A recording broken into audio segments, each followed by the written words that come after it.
Ya, Anda masih menyaksikan Afiliani View dan membahas kenaikan tarif biaya masuk sejumlah barang impor bersama Wakil Ketua Umum GAPMI, Pak Rahmat Hidayat. Ya Pak, kalau kita melihat, tadi saya sudah tanyakan ya, paling tidak dengan kondisi ini, apa sih yang dilakukan gitu ya? Apakah membebankan kepada konsumen sehingga konsumen itu terpaksa membeli dengan harga mahal gitu ya? Lalu bagaimana mengoptimalkan daya beli yang memang sedang mengalami penurunan? Ya, strateginya ya seperti tadi melakukan efisiensi, sama satu lagi ya kita ya menaikkan harga tidak bisa sekehendak hati karena bicara fast moving consumer tadi elastisitasnya yang sangat tinggi tadi.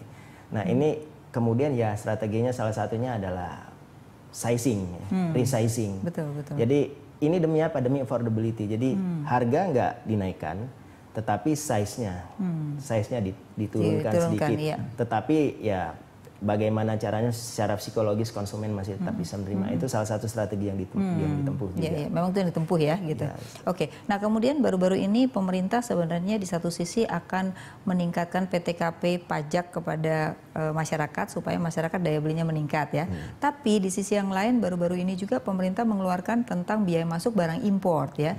Nah saya baca GAPMI termasuk yang merespon agar industri dalam negeri lebih berkembang. Tetapi kalau kita lihat ternyata bukan pada industri hilir saja, tetapi juga pada bahan baku gitu. Padahal Indonesia kita lihat kebutuhan bahan baku importnya tuh masih 70%. Nah, bagaimana menyikapi antara menyenangkan biaya masuk ini dengan tidak menyenangkan di satu sisi, karena misalnya kita masih import untuk bahan makanan minuman tuh biasanya gula ya, gula rafinasi masih import ya. Betul. Kemudian ada beberapa bahan pokok lagi juga import. Nah ini dampak nggak sih terhadap kenaikan harga-harga kalau memang biaya masuk ini diberlakukan? Ya, jadi peraturan biaya masuk yang terbaru ini PMK 132 tahun 2015 ini kami sudah melakukan komunikasi langsung kepada Badan Kebijakan Fiskal dan kita sudah mendapatkan konfirmasi bahwa untuk peraturan ini bahan baku baku dikecualikan dari peraturan. Jadi pemerintah komit bahwa ini adalah untuk barang yang langsung dikonsumsi dulu. Jadi barang end user ya, jadi apa end product ya, end produknya saja yang di. Itu oke, itu cukup melegakan kita. Tapi nanti ini Bu Afiliani, ini teknis di lapangannya nanti. Betul. Karena kan mendeteksi international trade itu kan mendeteksi barang itu dengan HS number. Benar. HS number yang 10 digit itu. Berarti harus ada perubahan nomenklatur daripada itu tadi dong. Cuma HS number ini dalam beberapa komoditi itu dia kembar. Maksudnya begini, HS numbernya sama, cuma barangnya berbeda. Ya, barangnya berbeda. Banyak contohnya. Jadi satu dia bisa sebagai bahan baku, satu dia bisa langsung dikonsumsi. Betul. Tapi HS number contohnya bisa itu tadi gula rafinasi kan. Jadi ada yang ke pasar langsung jadi end product, tapi ada yang ke pabrik. Nah, ini kan menjadi sulit untuk dideteksi kan. Betul. Gitu. Ya contohnya lagi misalkan ya produk-produk ya biji-bijian, misalkan beras untuk industri misalkan ini itu kan sama HS numbernya, nggak bisa dibedakan. Teh untuk bahan baku industri makanan minuman, kopi, coklat. Nah jadi padahal itu cukup tinggi, tarifnya sampai 30% ya. Nah ini yang kita mohon kepada pemerintah untuk mencermatin agar peraturan ini benar-benar eksplisit mengatur bagaimana teknis di lapangannya. Benar. Karena nanti petugas di lapangan harus dicatat kan perusahaan mana yang ini sebagai end product, ini mana yang intermediate product gitu kan. Karena kan sistem perdagangan internasional kita sudah sama dengan di negara-negara lain, kita sudah menggunakan electronic data interchange. Dan dia hanya akan mendeteksi HS code itu. Berarti nanti untuk membedakannya perlu intervensi manusia di sini. Nah, ini jadi sumber daya manusia ini perlu dibekalin peraturan yang eksplisit, karena jangan sampai dia interpretatif yang mengakibatkan multi interpretatif. Apalagi penegak hukum nanti menjadi masalah ya. Dispute. Nah, dispute itu kan memakan waktu, tenaga. Barangnya juga udah rusak misalnya gitu. Jadi nah itu kita sudah berkomunikasi dengan kementerian terkait dan tanggapannya baik dari pemerintah. Kita diminta memberikan masukan list HS apa yang potensial akan memicu dispute ini. Jadi kita apresiasi sekali dengan pemerintah yang menanggapi ini. Asalkan nanti di lapangannya juga sangat jelas ya Pak. Nah kemudian kan gini, sekarang ini kan keburu orang sudah pesan dulu kan yang import ini Pak. Nah bagaimana pemberlakuan terhadap barang yang sudah terlanjur dipesan gitu kan? Ini kan harus ada time lag. Nah di situ kalau kita lihat di situ tidak ada time lag berapa pemberlakuannya mulai kapan dan terlalu mendadak kayaknya gitu. Nah gimana tanggapannya? Kalau menurut kita kalau empiris dan pemerintah kita ini aspiratif. Jadi kita harus lebih proaktif ke pemerintah ya untuk memohon ya time lag itu tadi. Jadi kami yakin bahwa pemerintah akan memperhatikan itu. Jadi nanti di juknis peraturan ini tentu akan disebutkan bahwa oke, misalkan saja untuk barang-barang yang PO-nya tanggal sekian misalkan. Itu dia masih bisa dikenakan yang lama, biaya masuk yang lama.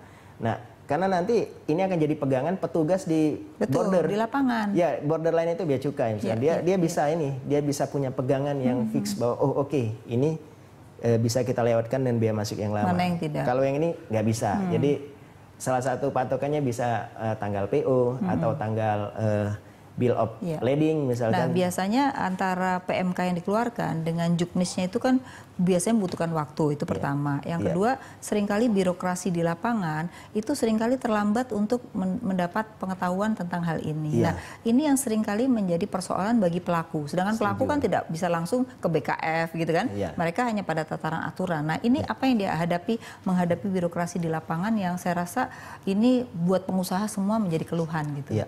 Nah, ini salah satu peran dari asosiasi perusahaan. Asosiasi perusahaan harus sangat proaktif dalam hal ini, mendeteksi potensial problem apa yang mungkin terjadi. Seperti ya kita GAPMI begitu aturan ini kan tanggalnya kita lihat tanggal 9 Juli ya, menjelang libur Lebaran orang kan.